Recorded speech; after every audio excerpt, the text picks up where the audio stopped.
পাহাৰীয়া পথৰ সাহসী যাত্ৰী এজন ছিকিমীয়া মাউণ্টেইন বাইকাৰৰ কাহিনী ছিকিমৰ সুউচ্চ পাহাৰ ঘন অৰণ্য আৰু একা-বেকা কঠিন পথবোৰ যিমান ধুনীয়া সিমানেই প্ৰত্যাহ্বানমূলক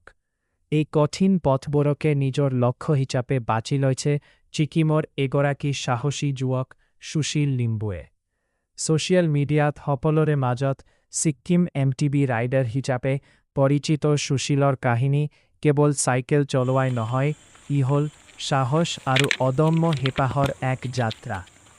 যাত্ৰাৰ আৰম্ভণি আৰু লক্ষ্য পশ্চিম ছিকিমৰ দৰাপ নামৰ এখন সৰু গাঁৱৰ পৰা সুশীলৰ এই যাত্ৰা আৰম্ভ হৈছিল হাতত এখন মাউণ্টেইন বাইক লৈ তেওঁ প্ৰকৃতিৰ বুকুতে নিজক আৱিষ্কাৰ কৰিবলৈ ওলাই আহিছিল যি সময়ত বহুতে আৰামদায়ক ভ্ৰমণ বিচাৰে সেই সময়ত সুশীলে বাছি লৈছিল ঘাম আৰু কষ্টৰে ভৰা পাহাৰীয়া শিলনি থকা চুটি পথবোৰ ছিকিমৰ পৰা দিল্লীলৈ একক যাত্ৰা সুশীলৰ বাইকিং কেৰিয়াৰৰ আটাইতকৈ উল্লেখযোগ্য সাফল্য আছিল ছিকিমৰ পৰা দেশৰ ৰাজধানী নতুন দিল্লীলৈ কৰা একক চলো চাইকেল যাত্ৰা হাজাৰ হাজাৰ কিলোমিটাৰ দূৰত্ব তেওঁ কেৱল নিজৰ দুভৰিৰ শক্তি আৰু মনৰ জোৰত অতিক্ৰম কৰিছিল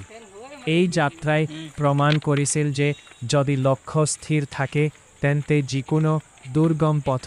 অতিক্ৰম কৰিব পাৰি প্ৰকৃতি আৰু দুঃসাহসিকতাৰ সংমিশ্ৰণ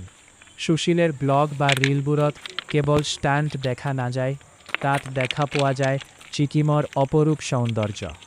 য়াংটে বা লুংজিকৰ দৰে কঠিন পাহাৰীয়া ঠাইত চাইকেল চলাই তেওঁ গাঁও অঞ্চলৰ লুকাই থকা সৌন্দৰ্যক বিশ্ববাসীৰ সন্মুখত দাঙি ধৰিছে ফাইনেলি পুগিঅ অৰ্থাৎ অৱশেষত পালহি তেওঁ এই শাৰীটোৱে বহু যন্ত্ৰণা আৰু কষ্টৰ পাছত লাভ কৰা সফলতাৰ মাদকতা প্ৰকাশ কৰে অনুপ্ৰেৰণাৰ উৎস আজিৰ যুৱ প্ৰজন্মৰ বাবে সুশীল লিম্বু এজন আদৰ্শ পাহাৰীয়া দুৰ্গম পথত চাইকেল চলোৱাটো কেৱল খেল নহয় ই হ'ল ধৈৰ্যৰ পৰীক্ষা তেওঁ প্ৰতিটো ভিডিঅ'ই আমাক শিকায় যে জীৱনৰ যাত্ৰা যিমানেই খোলা বোমা নহওক কিয় আগুৱাই যোৱাৰ সাহস থাকিলে আমি আমাৰ লক্ষ্যস্থানত এদিন নিশ্চয়